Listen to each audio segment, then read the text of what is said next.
প্রিয় দর্শক, এই যে দেখেন, এই মহিলার জামাই তার বন্ধুকে নিয়ে আসছিল ঢাকায় চাকরি দেওয়ার জন্য। তো চাকরি দেওয়ার জন্য নিয়ে আসার পর উনি গেছে কিন্তু বাজারে বাজার করার জন্য, তার বন্ধুর জন্য, তার বন্ধুকে আপ্যায়ন করার জন্য। তো বাসায় এসে এমন অবস্থায় পাইছে যা মুখে বলা সম্ভব না।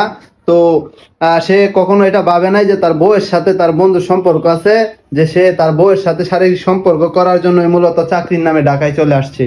তো কি বলবো। তো আচ্ছা ভাই, আপনি যে উনাকে নিয়ে আসছেন, কেন নিয়ে আসছেন? ভাই, ও আমার ছোট কালের বন্ধু। যখন ক্লাস 5-এ পড়ি তখন থেকে পরিচয়।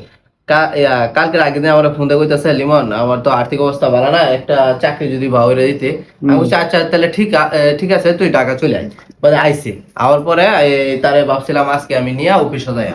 এখন বাজারে গেছি তার জন্য ওই যে মুরগি টুরগি ভাব পায় না, কিছু লাগে তো বুঝুনি তো মেও বানাইলে।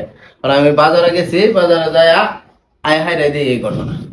ও, তো এখন আপনি সিদ্ধান্ত কি নিয়েছেন, এখন কি করবেন? সিদ্ধান্ত আমি নিয়েছি, হের বাপ মার বাদ ফোন দিয়েছে, মানে আমার শ্বশুর শাশুড়ি বাদ ফোন দিয়েছে, আবার তার বাপ মার বাদ ফোন দিয়েছে, কাকারা কইছে আচ্ছা তাহলে আমরা ঢাকা আইতাছি। আবার পরে যারা একটা ব্যবস্থা করতেছি। আমি কই ব্যবস্থা যারাই করুন, আমি আইনারা আইলে আমি তারা দুজনে বিয়া দিয়ে দেব। ও আচ্ছা, এখন শুনেছেন যে যে ভাইয়ের কথা, ভাই কেন আনছিল, ঢাকা কেন নিয়ে আসছে।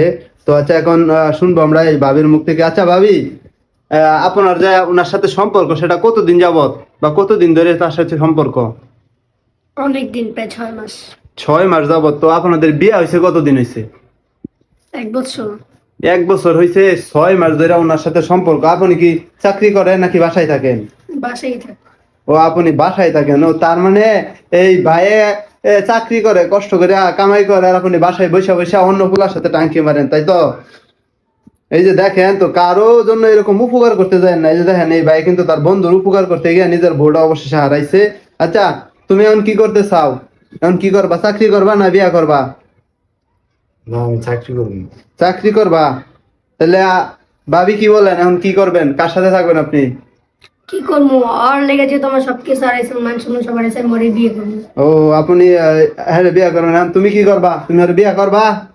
আমি বিয়ে করতে পারবো না। বিয়া বিয়া করতে পারবা না? সমস্যা কি তোমার?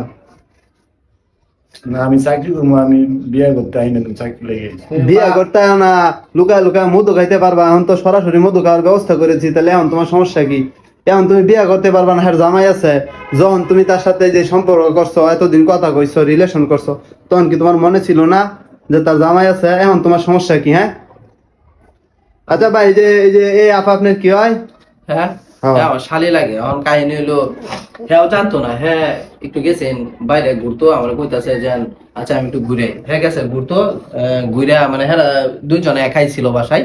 পরে তো এই কাহিনী। আমার ভাই কথা হইলো যেহেতু তার বাপ মা আইতাছে, আর আমি কইছি যে 10 লাখ টাকা ব্যবস্থা কইরা, মানে আমি তার বিয়াটা দিয়ে দেন। এই বেরিলে আমার আর ভাই সংসার করার ইচ্ছা ও নেই।